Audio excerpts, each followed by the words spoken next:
Let's start this series of lies the establishment tells you, or just political lies, with the biggest lie you hear in the South Carolina GOP. It's better to have a RINO in office than a Democrat. Blatantly false, absolute lie. It's not simply propaganda or rah-rah-ree and championing the red cause.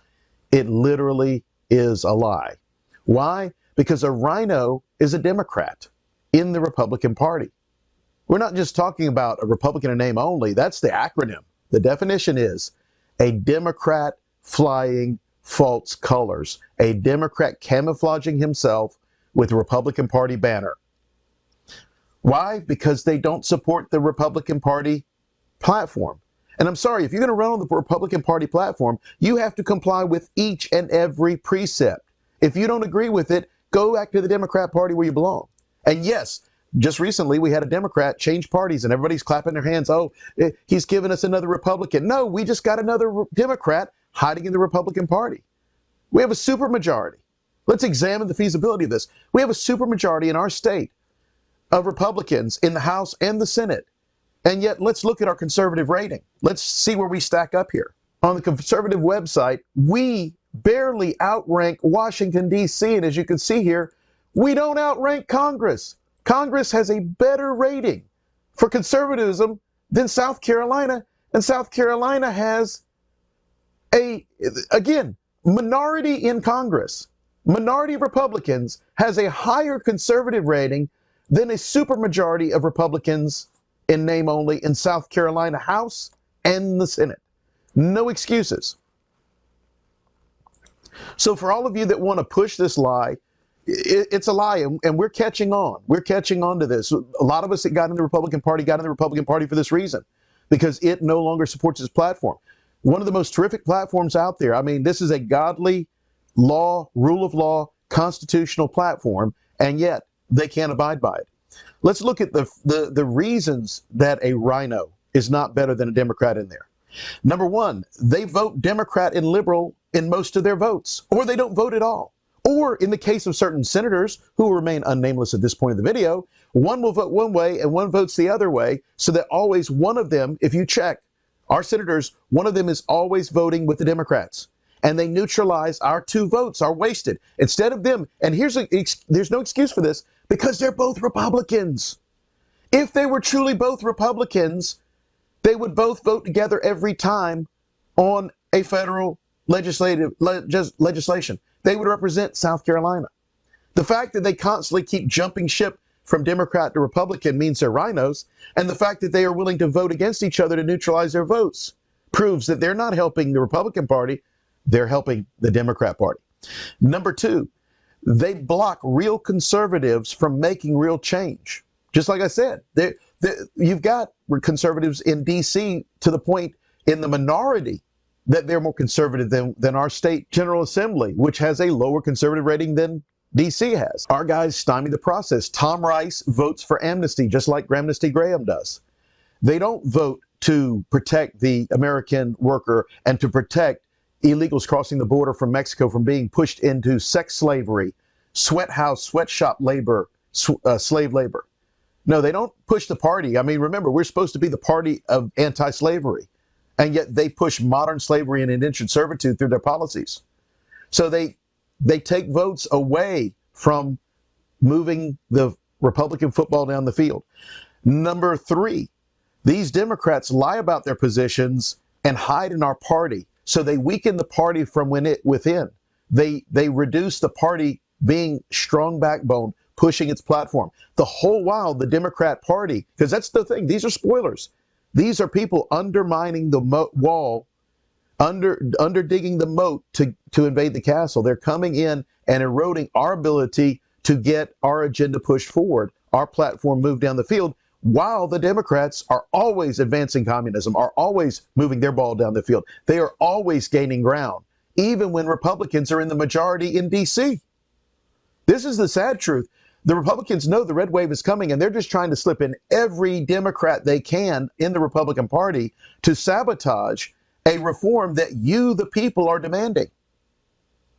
Number four, we take the blame for every screwed up, failed RINO policy, which is Democrat and socialist. We take the hit for that. They don't pay for that.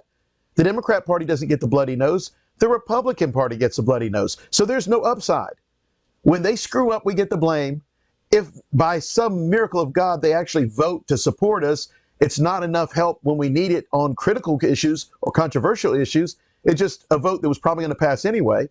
But when they screw up, the Republican Party takes the blame, not the Democrat Party. And we have the Republican Party now pushing Democrat agendas. Now, that should change since Queen Cheney just got kicked out.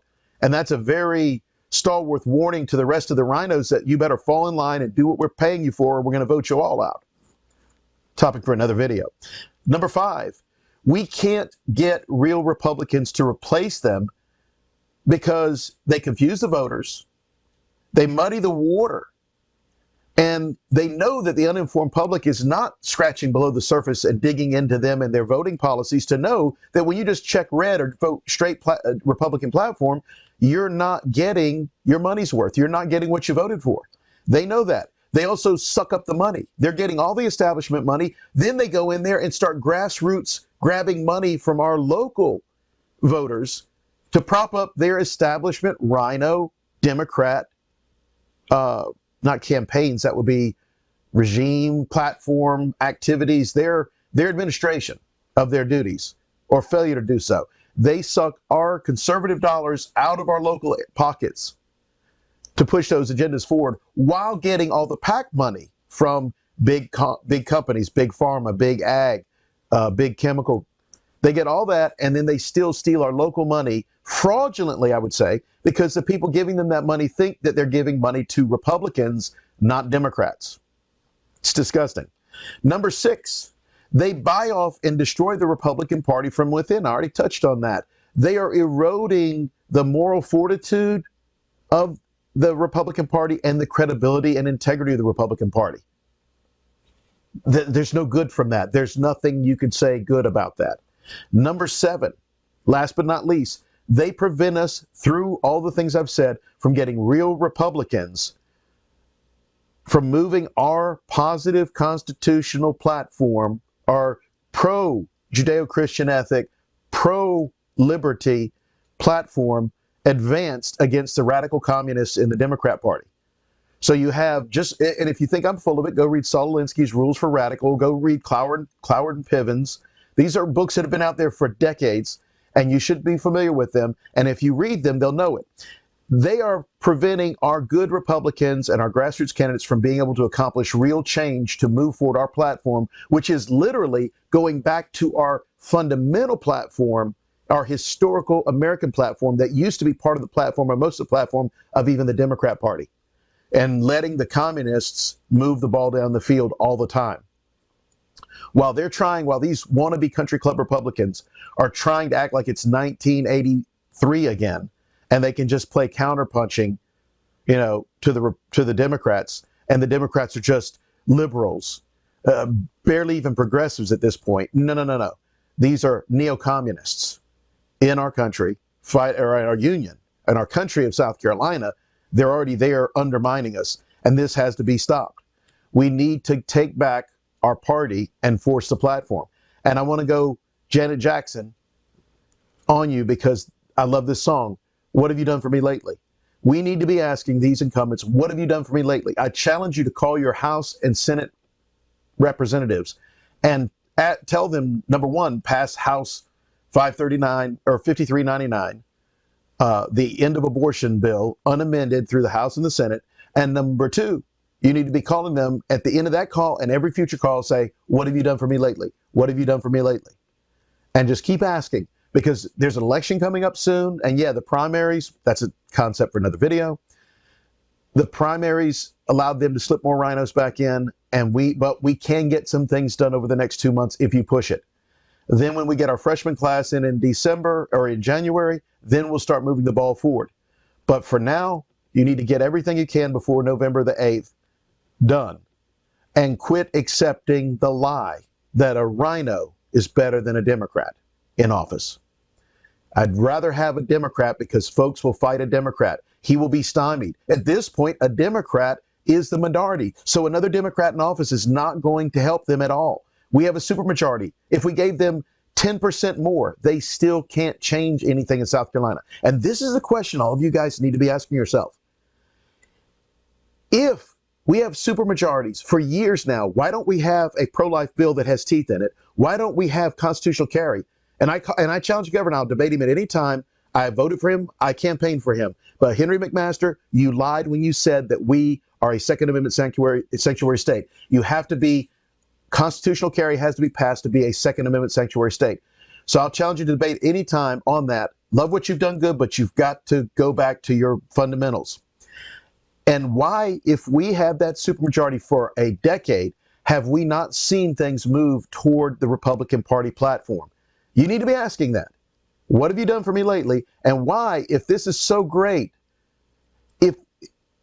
because folks, with a supermajority, the Democrats don't even pop up on radar. They can't win a political battle in our state if you put it in a wet paper bag and bounce it off the pavement for them first.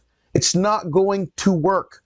The lie is a lie because the Democrats, if it weren't for the Democrats and the Republican Party, the Democrats wouldn't be able to do anything.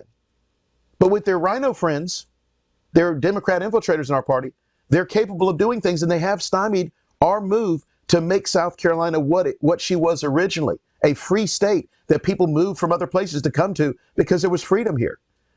So don't buy the lie. Ask yourself how, if the Democrats don't even make 40% of our elected offices, how are they getting their policies pushed forward? Why is this state not a staunchly Republican in its legislation? Why is our conservative rating lower than DC's right now, with DC having a minority of Republicans? I'll leave you with that. If you like this video, you want to hear more straight talk about politics, and we're going to talk about local politics too. Whether Facebook bans me, we've got other platforms we can post this on. But I did this on the computer camera, which is a little bit fuzzy, so figuring if you're going to be seeing it on your phone, it doesn't really matter if it's perfectly clear. But I have professional cameras. If you want me to studio produce these videos and go into topics that you call, look at my Patreon account and my Subscribe Star, make a contribution, become a patriot. Please become a patriot if you're not, but become a patron of this channel. And we will produce videos, the topics you want, address directly the issues you want. And I'll have the funding to do it because it takes time and effort, not only to research these videos and get the facts straight, but also to edit the videos afterwards. This short video will take another hour or so to edit it and make it professional. But we can do that. I do have that ability. We do have a studio, but we need your support. So consider making a donation. But most of all, what I need you to do today, call your House representative and your senator, please, and tell them pass House 5399 unamended, unabashedly pro-life.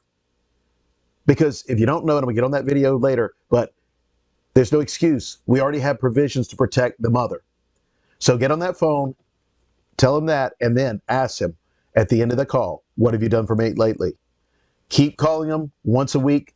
What have you done for me lately? Get your friends and family to call them. What doesn't take 1 minute, doesn't take 30 seconds to dial. Call them up and say, I'm a Republican, or I vote Republican. What have you done for me lately? I've read the platform. And if you haven't, read the Republican platform. If you read it, you'll probably join our party, because we've got the best party once we get our infiltrators out. Thank you for your support. Thank you for all that you're doing. Thank you for all the good work you grassroots people are doing. Keep up the fight. And as I tell everybody, fight, fight, fight.